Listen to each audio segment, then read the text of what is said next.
नमस्कार दर्शकों, न्यूज़ 18 हिंदी पर आप सभी का बहुत बहुत स्वागत है और मैं हूं आपकी होस्ट और दोस्त दीपिका शर्मा।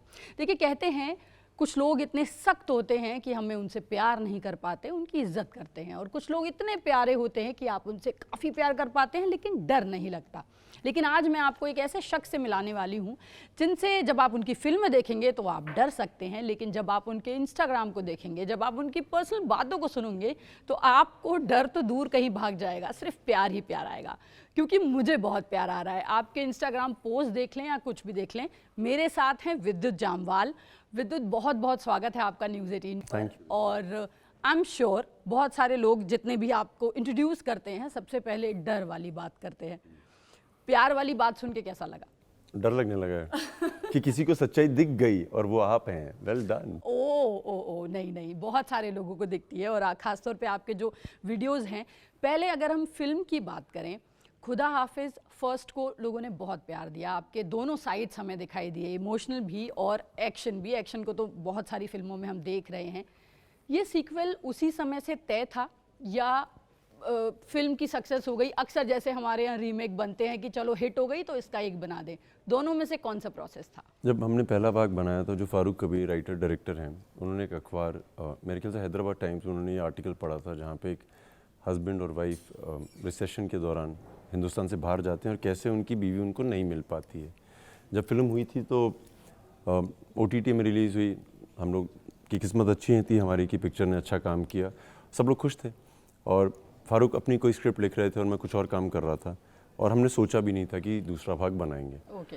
एक दिन फारूक का मुझे फ़ोन आया और उन्होंने मुझे कहा कि विद्युत, ऊपर वाले ने कर दिया जो हम चाहते थे, और मुझे लगता है कि हमारी जिम्मेदारी है कि बताया जाए कि हर फिल्म हैप्पी एंडिंग नहीं होती है। क्योंकि जो वो वाइफ है उसको जॉब्स मिलने में इतनी आसानी नहीं हो रही थी, और जब मिली तो वहाँ रह नहीं पाई क्योंकि लोग उंगलियाँ उठाते थे। एंड वही हो रहा था समीर के साथ भी। तो उसने कहा मैं चाहता हूँ कि मैं बताऊँ कि कैसे एक कपल एक अग्नि परीक्षा से गुजरता है, और वहीं से एक ख्याल आया कि खुदा हाफिज़ का दूसरा भाग अग्नि परीक्षा बोला जाएगा, उसको कहा जाएगा। सो प्लान नहीं था, बट ऊपर वाले ने करवा दिया। चलिए, तो ऊपर वाले ने करवाया, लेकिन जैसे आपने जिक्र किया कि ये असली किरदारों की कहानी है जिन्होंने असल में ये झेला है। पर्दे पे हमें ये कहानियाँ बड़ी मज़ेदार लगती हैं, या कहें कि जब कहानियाँ होती हैं तो हम उन्हें जैसे चाहे वैसे ट्रीट कर सकते हैं, लेकिन जब ये किसी की असल ज़िंदगी होती है तो कितना ध्यान रखना होता है, या कितना ट्रीटमेंट में आप ध्यान रखते हैं इस तरह की फिल्में, क्योंकि ये रियल कपल की कहानी है? देखिए, पहले भाग में जो हमने किया है स्टोरी एग्जैक्टली वैसी ही है जैसे हुई थी, एक्शन को छोड़ के, क्योंकि हकीकत में ऐसा हुआ नहीं था। जो सेकंड पार्ट है वो पूरी इमेजिनेशन है, वो शुरू से लेके एंड तक इमेजिनेशन है। वो उनका कुछ हिस्सा नहीं है, और नहीं हमें लगता है कि उनकी ज़रूरत है बात करने की। सो कनेक्शन नहीं है रियलिटी का इसके साथ। बट जो है वो एक सामाजिक समस्या भी है, किस तरह से सोसाइटी हमें देखती है। सो मैं बहुत खुश था जब फारूक ने इस नरेट की थी। मुझे लगता था कि बनना ज़रूरी है। बिल्कुल, ये बनना ज़रूरी है, क्योंकि आपने जिक्र भी किया कि इसमें मेंटल हेल्थ के बारे में भी हम बात कर रहे हैं, एडॉप्शन और सरोगेसी चीज़ें भी हैं। And I am very glad कि इतने खूबसूरत विषय को या इतने खूबसूरत बातों को आप इसमें लेकर आए हैं। कोरोना के बाद विद्युत एक ना बड़ा इजी सा परसेप्शन बन गया है कि इंटरटेनमेंट टाइप की फिल्में दिखा दो, मसाला फिल्में दिखा दो, लोगों को वो पसंद आ रही हैं। हिट फिल्मों की लोग एग्जांपल्स दे रहे हैं, चाहे भूल भुलैया हो या ये हो। आपको भी ऐसा लगता है कि मसाला फिल्में चल रही हैं, कहानियों का या बाकी चीज़ों का कोई मतलब नहीं है? ऑडियंस को हम लोग जो कम आंक देते हैं बड़ी आसानी से कि लोग सिर्फ यही देखना चाहते हैं। हम लोगों को जानते ही नहीं है जो ये सोचते हैं। मैं इनफैक्ट कई बार बातें करता हूँ अपने दोस्तों से कि एक तो जनता को मूर्ख मत समझिए, क्योंकि हम भी जनता ही हैं। एंड आई थिंक जो भी उनको वो समझते हैं उनका काम अच्छा होता नहीं है। खुदा हाफिज़ में भी आप देखेंगे, आई डोंट नो कि एक स्टीरियोटिपिकल क्या चल रहा है मार्केट में, बट ये एक हकीकत की कहानी है जो लोगों को मुझे लगता है बहुत पसंद आएगी। विद्युत, हमने सुना है इजिप्ट में कुछ हुआ था, क्या ऐसा हुआ था इस फिल्म की शूटिंग के दौरान जब आप हीरो छोड़ के एक दूसरे रोल में आ गए थे? वो किस्सा प्लीज़ आप ज़रूर बताइए कि ऐसा क्या हुआ कि आप ही कोरियोग्राफर बन गए थे? मैं अपनी फिल्मों को अक्सर कोरियोग्राफ करता हूँ, और जब हम इजिप्ट में शूट कर रहे थे तो जो एक्शन डायरेक्टर थे उनका हांगकांग में क्वारंटीन हो गया था, वो बीमार हो गए थे, और जो हमारे कैमरामैन थे उनको भी हो गया था। सो डायरेक्टर और मैंने रात को डिसाइड किया कि मैं वेंट टू फारूक और मैंने कहा तुमसे हो पाएगा? तो उसने बोला हो जाएगा हो जाएगा। सो उसने बोला विद्युत आई ट्रस्ट यू, तुम कर लोगे ना कोरियोग्राफी। बस ऐसी दोस्तों वाली बातों में हम लोगों ने एक्शन डायरेक्ट कर दिया फिल्म का। अरे वाह। बट ये आपने, जैसे हमने देखा पहले में आपकी दोस्ती शुरू हुई फारूक जी के साथ, और अब आप और फारूक इतने अच्छे दोस्त हैं। शिवालिका को कहीं बीच में, क्योंकि मुझे लगता है आप दोनों की केमिस्ट्री आपकी और शिवालिका की केमिस्ट्री से ज़्यादा मज़ेदार है। नहीं, लड़के वैसे ज़्यादा मस्ती करते हैं हमेशा। मुझे लगता है दो दोस्त अगर लड़के हों तो वो बहुत मज़े कर सकते हैं, वाइसा वर्सा अगर लड़कियां भी दो दोस्त हों तो वो ज़्यादा मस्ती कर सकती हैं। बट मुझे नहीं लगता हमने शिवालिका ओबरॉय को तंग किया। बट मैं बहुत खुश हूँ कि मुंबई में कोई ना कोई आपको चाहिए जो आपकी तरह सोचता है, और अगर ऐसे 2-3 दोस्त मिल जाएं तो आपकी ज़िंदगी सफल हो सकती है। हो सकती है। विद्युत, एक्शन फिल्मों पे मैं आपसे ज़रूर एक बात पूछना चाहूँगी। इतने टाइम से आप फिल्में कर रहे हैं, और आप, मुझे लगता है अकेले ऐसे हीरो हैं जो ये बात काफ़ी ठोक के कहते हैं कि हाँ मैं एक्शन हीरो हूँ और मैं एक्शन करता हूँ। लेकिन जिस तरह के एक्शन फिल्में अभी बन रही हैं, मेरा एक्सपीरियंस, या मैं अपने रिव्यूज़ की बात करूं तो एक डिब्बे फिक्स हैं कि एक आइटम सॉन्ग टाइप होगा और बहुत सारा सीक्वेंस होगा, कहानी का आपस में कोई सिर पैर नहीं होगा। इस तरह का ये जो एक्शन फिल्में खास तौर पे बॉलीवुड में जो हम बना रहे हैं, कभी खींच जाती है या आप देखते भी हैं इस तरह की फिल्में, या आप क्योंकि रिप्रेजेंट कर रहे हैं उन्हें, कैसा लगता है कि जब एक्शन फिल्मों को लोग देखते कहते हैं अच्छा जाओ सिर्फ एक्शन देखो क्योंकि कहानी तो नहीं होगी? मुझे कैसा लगता है, हाँ, जब ये फिल्में देखता हूँ मैं भी हैरान हो जाता हूँ कि ये दर्शकों को मज़े क्या आ रहे हैं। मैं सच में हैरान हो जाता हूँ। मैंने अपने करियर में अभी तक ऐसा किया नहीं है जहाँ पे मैंने 1 को मारा और 20 उड़ गए हैं। मुझे पता नहीं मैं फ्यूचर में करूँगा कि नहीं, अभी तक तो नहीं किया है।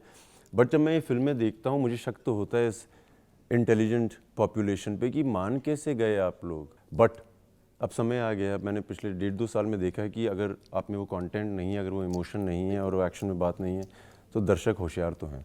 दर्शक तो होशियार हैं, बिल्कुल। आप खुद एक प्रोडक्शन हाउस लेकर आए हैं। 11 साल के सफ़र में एक विलेन, फिर एक्टर, और अब आप प्रोड्यूसर। इस पूरे सफ़र में एक तो आप कितने मैच्योर हुए हैं अपनी सोच में, आपको ऐसा लगता है? अपनी तारीफ करनी पड़ेगी कि मैं इतना मैच्योर हो गया। नहीं, मैच्योरिटी इन द सेंस कि आपको अब लगता है कि पहले कहते हैं ना कि एक फिल्म मिल जाए, किसी भी एक नए एक्टर को लगता है कि एक फिल्म हो जाए अब ज़िंदगी बदल गई, फिर लगता है एक हिट हो जाए फिर ज़िंदगी बदल गई। आप अब एक प्रोड्यूसर की गद्दी पे हैं, या कहें कि आपने एक्शन हीरो प्रोडक्शन हाउस जो खोला है, क्या विजन है इस प्रोडक्शन हाउस का? और दूसरा, क्या आपको लगता है कि ये फिल्में जब एक्शन फिल्मों की, जैसे अभी हम जो पिछला सवाल था कि एक पूरी परिपाटी है कि बॉक्स में एक्शन फिल्मों के नाम पे हम फिल्में बना देंगे, चेंज करने वाले हैं इन फिल्मों को? नहीं, चेंज करने की नीयत से तो बना नहीं था मैं प्रोड्यूसर। मुझे लगता है कि बहुत क्षमता है हमारे देश में, और हिंदुस्तान के छोटे छोटे शहरों में भी बहुत क्षमता है। चूँकि मैं उन शहरों में रहा हूँ और मुझे यकीन है कि वहाँ पे बहुत पोटेंशियल है, और अगर आप में वो if you have the ability उन सबको इकट्ठा करने की, तो क्यों ना की जाए। लोगों को नहीं दिखता है, जो ऑलरेडी प्रोड्यूसर्स हैं, मुझे लगता है वो एक छोटी सी जगह से लोग उठाते हैं। और मुझे लगता है कि अगर आप हिंदुस्तान घूमें और आपने हिंदुस्तान देखा और आप हिंदुस्तान को समझते हैं, तो आप किसी भी कोने से उठा सकते हैं। ऐसे ऐसे डांसर हैं, ऐसे ऐसे फाइटर्स हैं, ऐसे ऐसे एक्रोबैट्स हैं, ऐसे ऐसे एडिटर्स हैं, राइटर्स हैं, डायरेक्टर्स हैं, पोएट्स हैं। मैंने सुना आप यूट्यूब भी बहुत देखते हैं इन लोगों के लिए। मैं मुझे अगर पोइट्री भी दिख जाए मैं ढूंढ लेता हूँ।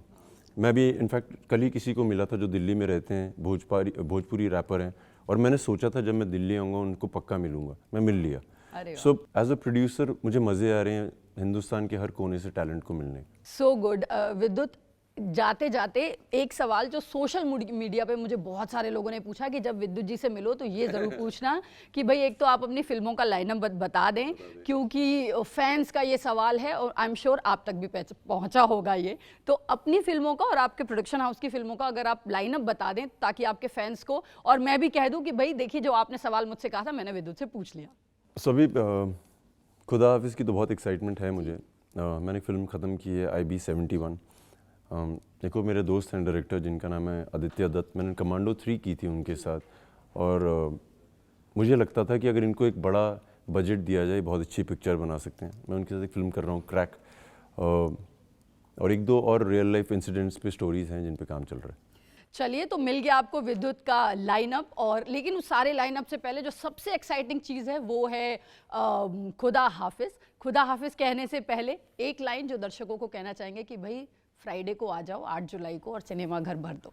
मैं जब भी, जैसे आपने बोला फैंस, मैं जब यूट्यूब पे होता हूँ और ट्विटर पे होता हूँ और फेसबुक पे होता हूँ, या हिंदुस्तान में कभी भी कहीं जाता हूँ, मुझे एक कॉमन चीज़ मिलती है कि सर आपको यहाँ से ज़्यादा क्रेडिट मिलना चाहिए।